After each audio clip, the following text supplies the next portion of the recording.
સુરતના માંડવીથી સમાચાર મળી રહ્યા છે। સુરતના માંડવીમાં ટ્રકમાં લાગી છે આગ। કરંજ ગામ નજીક ટ્રકની કેબિનમાં આગ લાગી હતી। આગ લાગતા અફરાતફરીનો માહોલ સર્જાયો હતો। શોર્ટ સર્કિટથી આગ લાગ્યાનું અનુમાન છે। ટ્રક બળીને ખાખ થઈ ગયો છે। સદનસીબે મોટી દુર્ઘટના જે છે તે ટળી ગઈ છે। દ્રશ્યોમાંથી સ્પષ્ટ જોવા મળી રહ્યું છે કે આસપાસથી જે લોકો પસાર થઈ રહ્યા હતા તેઓ પણ સુરક્ષિત જોવા મળ્યા છે। ઘટનાને લઈને જાનહાનિ ન થવાને કારણે સૌ કોઈ રાહતનો શ્વાસ લીધો છે। ટ્રકમાં આગ કઈ રીતે લાગી તે હજી સુધી જાણી શકાયું નથી।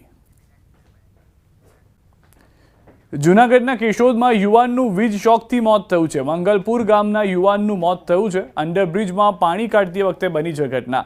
યુવક ઇલેક્ટ્રિકનું કામ કરતો હતો ત્યારે દુર્ઘટના સર્જાઈ। ખુલ્લા વીજવાયરને કારણે વીજ શોક લાગ્યો। પીએમ માટે મૃતદેહને હોસ્પિટલ ખસેડવામાં આવ્યો। સરકારી હોસ્પિટલમાં ટોળા ઉમટી પડ્યા છે। એ અહીંયા 2-2.5 વર્ષ કાયમે આવે છે અહીંયા બીજ વિલમાં ને આઈને શોટ લાગ્યો। 10-8 છોકરા એ પાઇપ ઉપાડતા હતા, એમાંથી 9 છોકરાને કંઈ થયું નથી ને આ છોકરાને ઓલા બધા ઘા થઈ ગયા ને આ છોકરાને શોટ થયો લાગ્યો એટલે સરકાર દવાખાને લઈ આવી। બધી ઇલેક્ટ્રિક કામ કરતા પાઇપ પકડતા અચાનક જોરનો ઝટકો લાગ્યો।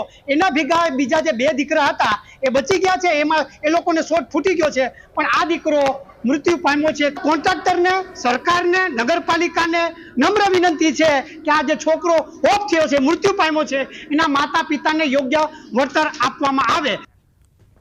અમદાવાદના પંચવટી 5 રસ્તા પાસે અકસ્માત થયો છે। એમટીએસ બસ અને કાર વચ્ચે અકસ્માત સર્જાયો છે। પૂરપાટ ઝડપે આવી રહેલી એમટીએસ બસે કારને ટક્કર મારી। બસની જોરદાર ટક્કરથી કાર ડિવાઈડર ઉપર ચડી ગઈ। એરબેગ ખુલી જતા કારમાં સવાર 2 વ્યક્તિનો આબાદ બચાવ થયો છે। 4 રસ્તા ઉપર સિગ્નલ બધા ખુલ્લા જ હતા। સામેથી મારી ગાડી આવતી હતી, આ બાજુની ગાડી એ રફમાં હતી, મારી એ રફમાં જ હશે, એમ સમથિંગ પકડી લો ને, એની 30ની આસપાસ સ્પીડ હશે। બસમાં પ્રવાસી હતા 8। ના, ગાડી તો આવી રીતે ના જ ચલાવાય, પણ એમાં બસ લાલ દરવાજા તરફથી 7:15 હું આ સાઈડથી આવી રહ્યો હતો અને આ બસવાળો જે હતો એ ફૂલ સ્પીડ ઉપર આવીને ડ્રાઈવર સાઈડ ઉપર આખી બસ ઘુસાડી નાખી। બસ કોઈને વાગ્યું છે ખરું? કોઈ નથી। એટલે જ્યારે બસ અને ગાડી અથડાઈ તો ગાડી ઉછળી નાખી ડિવાઈડર ઉપર ચડી ગયેલી। મહીસાગરમાં અકસ્માતમાં એકનું મોત થયું છે। હાલોલ શામળાજી હાઈવે પર અકસ્માત। એક કન્ટેનર બીજું કન્ટેનરમાં ઘૂસી જતા અકસ્માત થયો। પાછળથી આવતા કન્ટેનર ચાલકનું મોત થયું। કન્ટેનરની કેબિનનો કચ્ચર ઘાણ વળ્યો છે। પોલીસે ઘટના સ્થળે પહોંચી તપાસ હાથ ધરી છે। નર્મદામાં ચેતર વસાવાના ગઢમાં આપને મોટો ઝટકો લાગ્યો છે। બીજેપીએ ચેતર વસાવાના ગઢમાં પાડ્યું છે ગાબડું। ડેડિયાપાડાના તાલુકાના ટીલીપાડા ગામ ખાતે આપમાંથી 500 જેટલા લોકો બીજેપીમાં જોડાયા છે। ગ્રામજનો દ્વારા ઉમળકાભેર સ્વાગત કરવામાં આવ્યું છે। કાર્યક્રમમાં મહિલાઓએ ચેતર વસાવા હાય હાયના નારા લગાવ્યા। ટીલીપાડા ગામના લગભગ યુવાનો, વડીલો, માતાઓ, બહેનો 500થી વધારે લોકોએ ભારતીય જનતા પાર્ટીનો ખેસ ધારણ કર્યો છે। રાજકોટના ખોડલધામ નોર્થ ઝોન ગરબામાં બવાલ થઈ છે। એક શખ્સે છરી ઉગામતા 3 લોકો ઇજાગ્રસ્ત થયા છે। બેઠક વ્યવસ્થામાં કોઈ વીઆઈપી ગેસ્ટ આવતા તેમને પાછળ બેસવા જણાવ્યું હતું। આયોજકો સાથે અપશબ્દો બોલી છરી ઉગામતા 3 લોકોને ઈજા પહોંચી હતી। ઈજાગ્રસ્તોને ખાનગી હોસ્પિટલમાં સારવાર અર્થે ખસેડવામાં આવ્યા છે। વીઆઈપી સીટિંગ પર મહેકગીરી જગદીશગીરી ગોસ્વામી બેઠો હતો। છરી ઉગામનાર શખ્સ કોઈ અગ્રણી જ્વેલર્સના ડ્રાઈવર હોવાનું સામે આવ્યું। વીઆઈપી એન્ટ્રીમાં છરી સાથે લઈ પ્રવેશ કર્યો હતો। સમગ્ર મામલે ખોડલધામના પ્રવક્તા હસમુખ લુણાગરિયાનું નિવેદન છે। શખ્સ વિરુદ્ધ કડક કાર્યવાહી થાય તેવી અમારી માંગણી છે। એક શુભ નેક આશય સાથે આવા કાર્યક્રમ થતા હોય અને એવા આંગણે જો આવું કરે તો આવા શખ્સોને 100% કાયદાકીય રીતે સખતમાં સખત, કડકમાં કડક સજા થવી જોઈએ, જેથી કરીને આવી માનસિકતા ધરાવતા શખ્સો ભવિષ્યમાં ક્યારેય પણ આવા સામાજિક, ધાર્મિક કે સાંસ્કૃતિક કાર્યક્રમોમાં પ્રવેશતા પહેલા 100 વખત વિચારે। એટલે એમને સખતમાં સખત સજા થવી જોઈએ। વડોદરાથી સમાચાર। શાકભાજીના વેપારી પર હુમલો, મારામારીની ઘટના સીસીટીવીમાં કેદ થઈ। દારૂ બાબતે ટકોર કરતા માર માર્યો હતો। ઇજાગ્રસ્ત વેપારીને નવાપુરા પોલીસનો કડવો અનુભવ। અરજી આપી છતાં પોલીસે સમયસર એફઆઈઆર દાખલ ન કરી હોવાનો આક્ષેપ છે।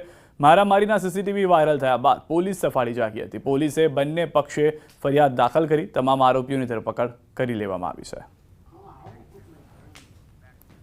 સુરેન્દ્રનગરમાં વન કર્મચારી પર હુમલો। મૂળી તાલુકાના સરલા ગામે બની છે ઘટના। હુમલાની ઘટના સીસીટીવીમાં કેદ થઈ છે।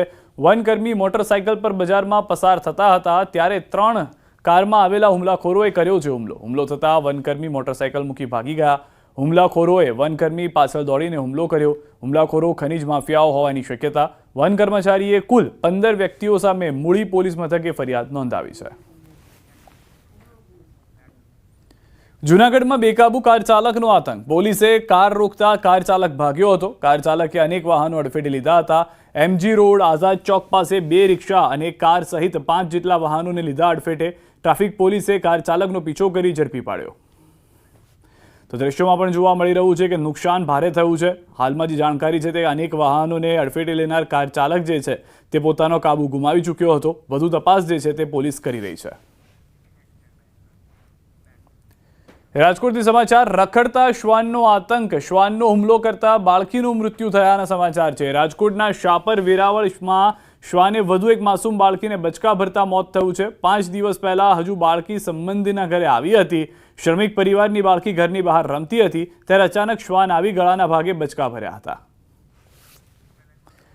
હજી પણ એ જ પરિસ્થિતિનું નિર્માણ જે છે તે જોવા મળી રહ્યું છે કે જ્યાં આગળ શ્વાનના ખસીકરણથી લઈને શ્વાનને કાબૂમાં રાખવાથી લઈને અનેક સવાલો તંત્ર પર ઊભા થઈ રહ્યા હતા, જેમાં સતત નિષ્ફળ જઈ રહ્યું છે અને તેના કારણે પરિવારજનોએ પોતાના વાલ સોયા, પોતાના બાળકોને ખોવાનો વારો આવી રહ્યો છે.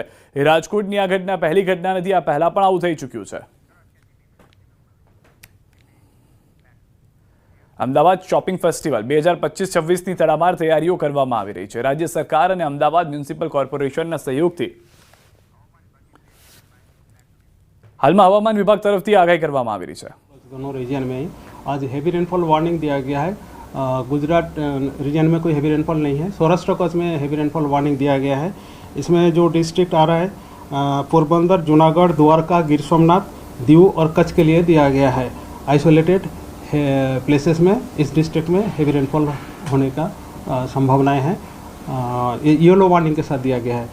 अगले और 1 और 2 अक्टूबर को भी सौराष्ट्र कच्छ में हैवी रेनफॉल का वार्निंग दिया गया है आइसोलेटेड प्लेसेस में येलो वार्निंग के साथ. इसमें 1 अक्टूबर को जो डिस्ट्रिक्ट आ रहा है राजकोट, पोरबंदर, जूनागढ़, द्वारका, गिर सोमनाथ, दीव और कच्छ के लिए दिया गया है. और थंडरस्टॉर्म वार्निंग अभी गुजरात रीजन में अगले 2 दिन के लिए दिया गया है और सौराष्ट्र कच्छ में अगले 3 दिन के लिए दिया गया है. इसमें thunderstorm with lightning wind speed 30 to 40 kilometre wind speed के साथ दिया गया है. और जो अभी हमारा फिशरमैन भाई के लिए वार्निंग दोनों गुजरात की उत्तर और दक्षिण तटीय क्षेत्रों जो है ऑफ एंड अलोंग इसमें फिशरमैन वार्निंग दिया गया है अगले 4 दिन के लिए 30 से लेकर 2 अक्टूबर एंड 3 अक्टूबर तक. इसमें विंड स्पीड जो रहेगा 45 to 55 किलोमीटर और गस्टिंग टू 65 किलोमीटर प्रति घंटा में रहेगा. और डे 5 में खाली उत्तर गुजरात के तटीय क्षेत्र है इसके लिए वार्निंग दिया गया है. स्क्वाली वेदर के साथ wind speed 45 to 55, gusting to 65 kilometre प्रति घंटा में रहेगा. अभी जो कोस्टल का जो कोस्टल बुलेटिन में हम लोग जो बोल रहे हैं उत्तर गुजरात की जो तटीय क्षेत्र है इसमें पवन का दिशा वेस्टर्ली टू नॉर्थ वेस्टर्ली और जो विंड स्पीड रहेगा 25 to 30 knots, gusting to 40 knots. और जो साउथ गुजरात की south westerly to westerly wind speed जो रहेगा 25 to 30, gusting to 40 knots. Ahmedabad के लिए आज का जो पूर्वानुमान है हल्का से मध्यम बरसात रहेगा थंडर शॉवर के साथ. अभी जो सिनोप्टिक सिचुएशन अभी परसिस्ट कर रहे हैं हमारे लिए इम्पोर्टेंट है. एक oil mark low pressure area अभी परसिस्ट कर रहा है गल्फ ऑफ कच्छ के ऊपर. उसका जो एसोसिएटेड साइक्लोनिक सर्कुलेशन है extends up to 7.6 kilometre above mean sea level. इसका जो टिल्टिंग है साउथ वेस्टवर्ड है विथ हाइट. इसका मूवमेंट है north westward across Kutch during next 12 hours and इसके बाद ये नॉर्थ ईस्ट अरेबियन सी में निकलेगा और इसके बाद इंटेंसिफिकेशन होने का संभावना है इनटू डिप्रेशन में. इसका जो फर्दर मूवमेंट रहेगा west south westward thereafter north west Arabian sea के ऊपर.